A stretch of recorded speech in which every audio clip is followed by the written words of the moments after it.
นี่ครับตำเต็ดปูล่าครับตำเต็ดมันมีเลสด้วยตำทะเลครับผมนี่ตำมีอย่างวะส้มตำปลาร้าหรือว่าตำมะเต็ดปลาล่านะครับผมตำมะเต็ดคือตำมะละกอนี่ครับผมจะลองชิมแล้วนะครับผม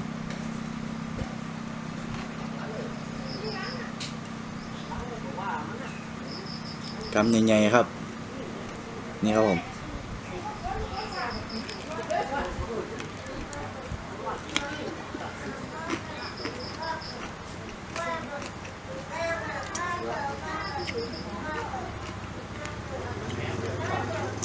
บอกเลยครับ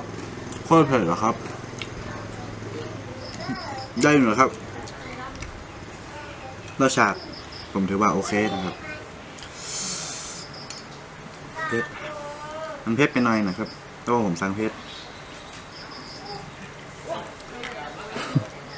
นี่ครับมีทั้งกุ้งสดปลาหมึกปูแล้วก็หอยผมยังบอกป้าเลยครับ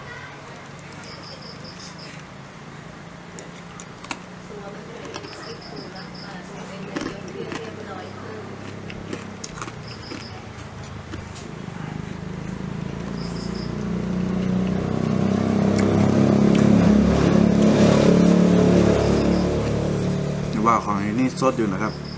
กุ้งยังเด้งอยู่ครับผมมาชิมปลาหมึกของนะครับผมสวัสดีผู้ชมคนใหม่ที่เข้ามารับชมใหม่กับผู้รับชมเก่า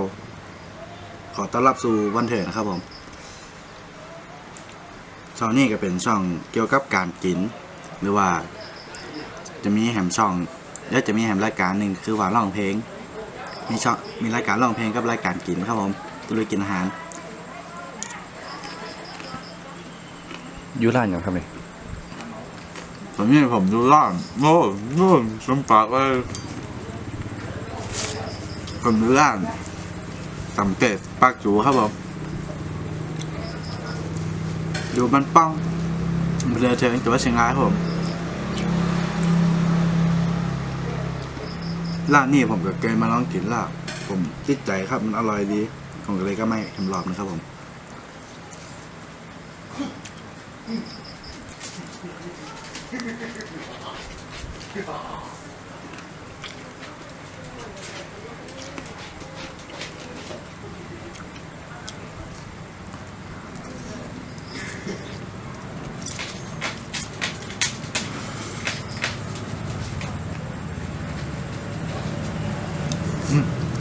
แต่ก็หิวแล้วสิตามสบายครับนี่ครับตำปูปลาร้าที่เขาลืมหนึ่งอย่าง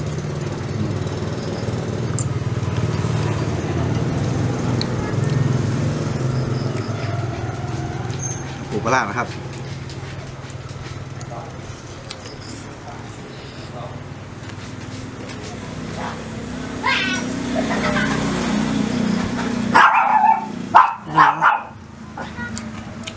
ตำปูปลาร้ารสชาติจะออกแบบ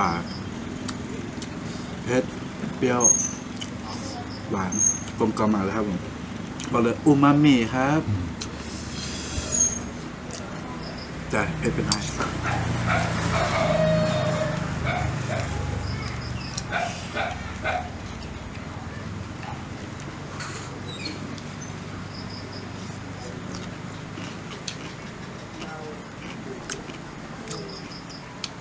ปูอาจจะยั่วครับโฟไหม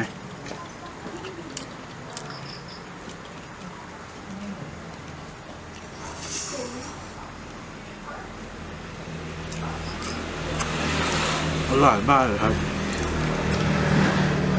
มันเอาตากล้องมาฆ่าครับ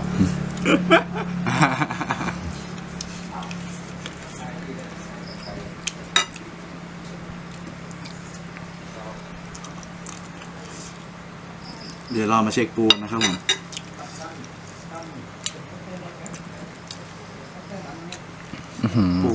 ปูให้มากี่ตัววะเมื่อกี้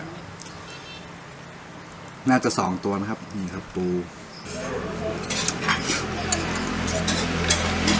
นี่ครับผมปลาหมึกหมูยอ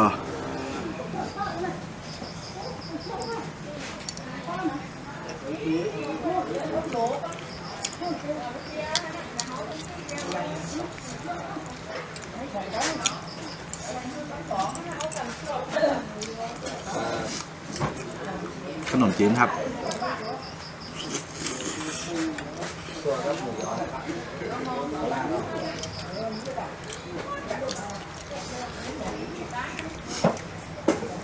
ยังไงกับฝากช่องผมด้วยนะครับผมช่องวันเถิดนะครับผมนี่เราขอต้อนรับสู่ความแสบนะครับผม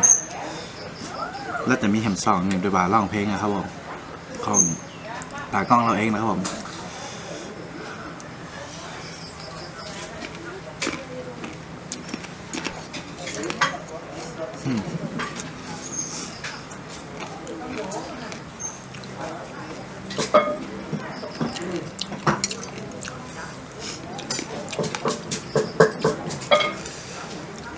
คำโอโอ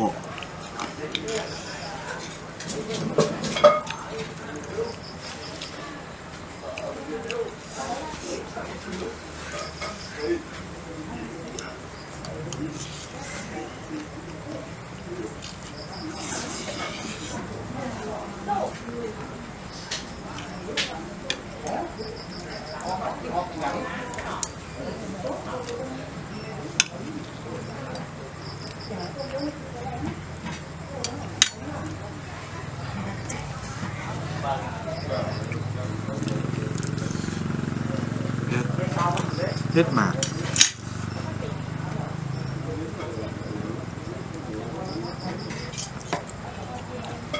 จะได้สมชื่อร้านครับปากจูได้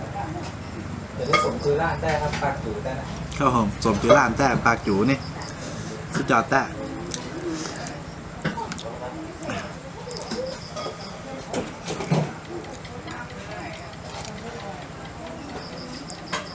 กีฬาอยากกินบ่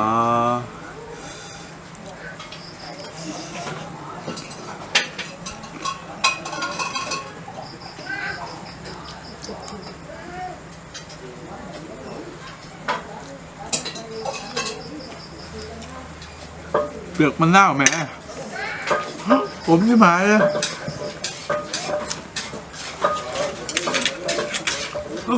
ต้องสาเป๊ะก็ว่าอย่างเคี่ยวบ่ได้เป็นเปลือกมะนาว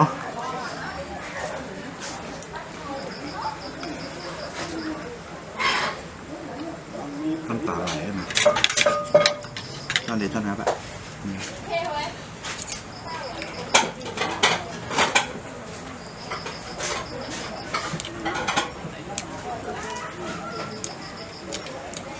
เมื่อกี้ผมปากเจอมะนาวผมเคี้ยวแทบไม่ได้เลย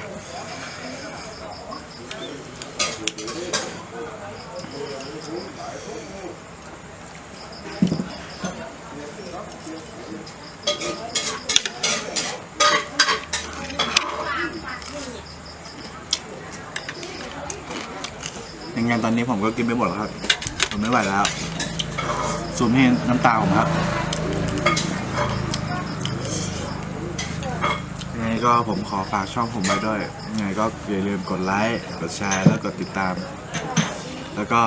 ผมขอฝากร้านของพี่ชายผมด้วยร้านส้มตำปากจูบ้านป้องนะครับอำเภอเทิงจังหวัดเชียงราย